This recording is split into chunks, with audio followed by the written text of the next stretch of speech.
berthaibat laki jinge kiwan Langit ba punong pining udon ringkat bad ngaman lakas ni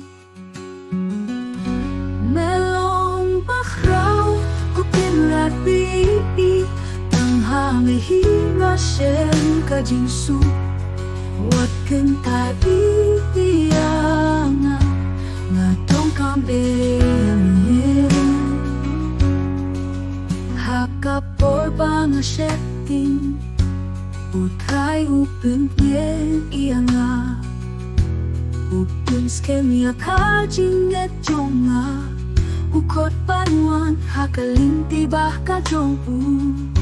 Melong bakraw kupinrat bibi Tanghang hinga shen kajinsu Wat kentai iyanga Ngatong kambing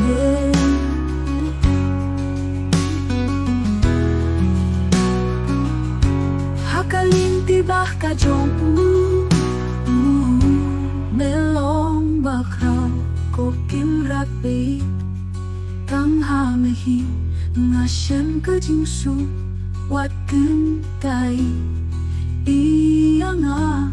Ngatong kambing Nulong nakabojong na Hinrei nakabojong ube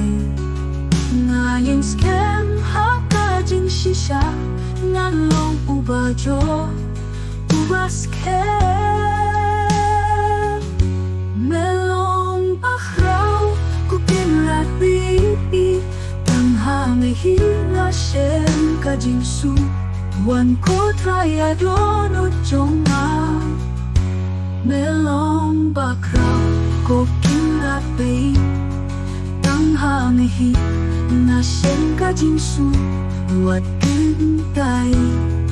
iyanga Ngatong kambing Melong nakabojong na Henrei nakabojong ube Ngayong skem hakajing shisha Ngalong ubajo ubaskem Melong bakraw kupinrat bibi Tanghang hinga shen kajinsu Wat kentai iyanga Ngatong kambing Ngatong kambing Ngatong kambing